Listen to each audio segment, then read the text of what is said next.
আবু বকরের যুগে নাই, হযরত ওমর তখন খলিফা। আঙ্গুলের ইশারায় तमाम পৃথিবীর অর্ধেকটা পৃথিবী পরিচালিত হয়।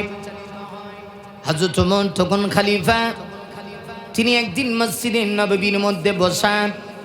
শুধুমাত্র হযরত ওমর ইমাম খতিব ছিলেন তা না, ওমর ছিলেন রাষ্ট্রনায়ক।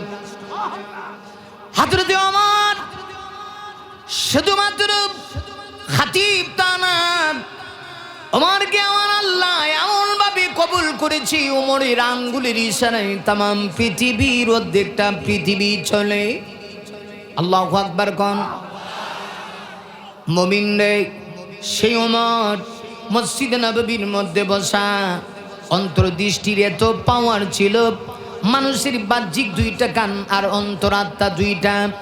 হযরত ওমরের চোখের পাওয়ার এত বেশি, তিনি মসজিদে নববীর মধ্যে বসা।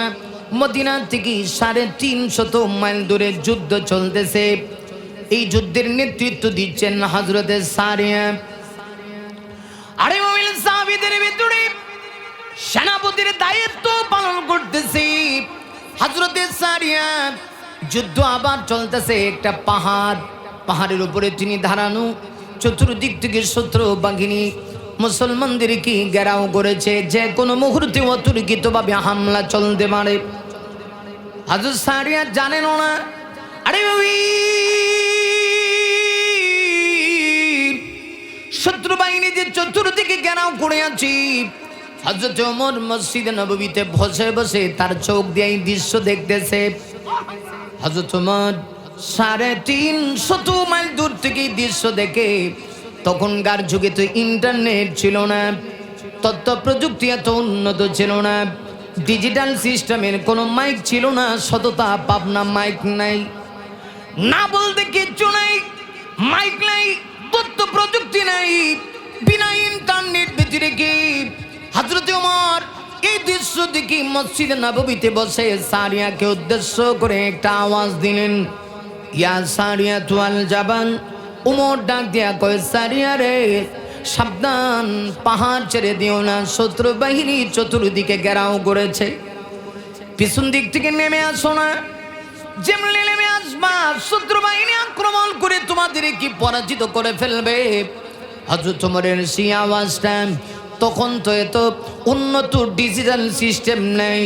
আল্লাহ রাব্বুল আলামিন সামাজিক যোগাযোগ মাধ্যম বেঁধে রেখে হযরত ওমরের সেই আওয়াজটা 350 মাইল দূর থেকে বাতাসের সাহায্যে হযরতে সারিয়া সহ তার দলবলের কানে আল্লাহ পৌঁছায় দিয়েছে।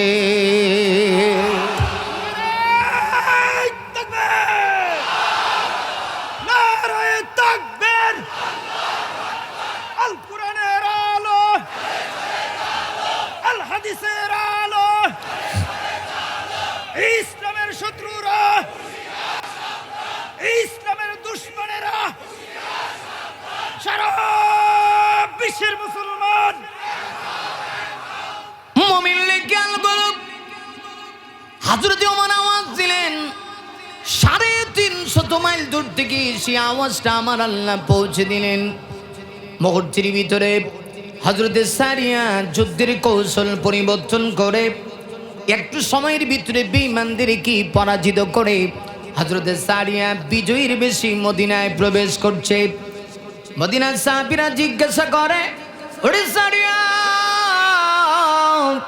ওমর যে আওয়াজ দিয়েছিল আওয়াজ কি পেয়েছো? হযরতে সারিয়া কয়, আল্লাহর কসম, ওমর যদি আজকে আওয়াজ না দিত আমরা যুদ্ধের কৌশলে আমরা মার খাইতাম। যেই মুহূর্তে উমরের আওয়াজ আমাদের কান পর্যন্ত পৌঁছে গেল গো, মুহূর্তের ভিতরে আমরা যুদ্ধের কৌশল পরিবর্তন করে বেঈমানদেরকে পরাজিত করে বিজয়ের বেশে আমরা আজকে মদিনাতুল মুনাওয়ারায় প্রবেশ করেছি। আমি আপনাদের কাছে জানতে চাই যে আল্লাহ উমরের এই আওয়াজ বিনা মাধ্যম ব্যতি রেখে, ইন্টারনেট ব্যতি রেখে, তথ্য প্রযুক্তি ব্যতি রেখে শুধুমাত্র উমরের আওয়াজটা বাতাসের সাহায্যে মুহূর্তের ভিতরে 350 মাইল দূরে যে আল্লাহ পৌঁছায়া দিতে পারে, সেই রব কি এখনো আছে? আল্লাহ মনে দুর্বল হয়ে গেছে? আল্লাহর ক্ষমতা 42 সাল পর্যন্ত না 72 সাল? না, আমার আল্লাহ আল হাই আল কাইয়ুম, তিনি স্থায়ী, তিনি চিরঞ্জীব। আল্লাহ কখনো দুর্বল হন না। আল্লাহ ছিলেন, আল্লাহ আছেন, আল্লাহ থাকবেন। আল্লাহর ক্ষমতা তাবারাকাল্লাযী বিয়াদিহিল মুলক ওয়া হুয়া আলা কুল্লি শাইইন কাদির। যদি সেটা বিশ্বাস করি তাহলে 3 ভাগে বিভক্ত হয়ে তাকবীর দেই, সরাসরি তাফসিরে ঢুকে যাই। আমি জানি আপনাদের কষ্ট হবে, আমার কথা আপনাদের কাছে ভালো লাগছে না, আপনারা শুনতে চাচ্ছেন না, হ্যাঁ খারাপ লাগতেছে। তাহলে 3 ভাগে বিভক্ত হয়ে একটা তাকবীর হোক, অন্তত পক্ষে আওয়াজটা যেন আর সে আজিম পর্যন্ত কি আওয়াজটা পৌঁছে যায়। প্রথম ভাগে বিবাহিতরা প্রস্তুত হন, গলাটারে ওয়াশ করেন তো দেখি, মাশাআল্লাহ, গলাটা ওয়াশ করেন, ক্লিয়ার করেন। বিবাহিতরা প্রস্তুত হন, হাত উঠান, উপরের দিকে উঠান, শক্ত করেন। আমি আস্তে করে কম, আপনারা জোরে সোরে আওয়াজ দিবেন, লিল্লাহি তাকবীর। মা মারাত্মক সাউন্ড দেখি, আজকে ওয়াজ হইব, ঠিক কিনা কন, ঠিক কিনা? দ্বিতীয় ভাগে একটা তাকবীর হোক। অবিবাহিতরা, যুগে যুগে যুবকেরাই ইসলামের জন্য সবচেয়ে বেশি কোরবানি করে। আমার তো মনে হয় এই দেশটাও দ্বিতীয়বার আবার শান্তি প্রতিষ্ঠার জন্য যুবকদের যে ভূমিকা, আবারও যদি দেশ সংস্কার করতে হয়, এদেশের প্রত্যেকটা মানুষের কাছে কাছে ন্যায় ইনসাফ প্রতিষ্ঠার আওয়াজ যদি পৌঁছাতে হয়, তাহলে একদল যুবককে তৈরি হতে হবে। এবার যুবকদের আওয়াজ চাই। আমি নিজেও একজন যুবক, আমি দেখতে চাই নওজোয়ান তরুণেরা বিবাহিতদেরকে হারানোর জন্যে, আল্লাহকে খুশি করার উদ্দেশ্যে ইমান স্পিডে একটা তাকবীর হোক, লিল্লাহি তাকবীর।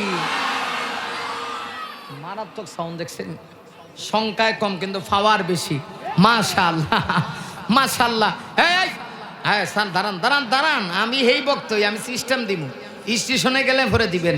এবার দেখি সকলে মিলে ডানে বামে সামনে পিছনে চতুর্দিক থেকে রবের আওয়াজকে উচ্চ করে উচ্ছ্বসিত কণ্ঠে শরীরের সবটুকুন শক্তি এক জায়গায় সঞ্চার করে আকাশ বাতাস মুখরিত করে। পৃথিবীর কোনো নেতা নেত্রীর জন্য নয়, রব্বাকা ফাকাব্বির, রবের বরত্ব বর্ণনা করার উদ্দেশ্যে আসুন তৃতীয় পর্যায়ে একটা তাকবীর দেই, লিল্লাহি তাকবীর। কোরআন হাদিস যেখানে, আলেম ওলামা যেখানে, ওয়াজ মাহফিল যেখানে, বন্ড পীর যেখানে, সুদ ঘুষ যেখানে,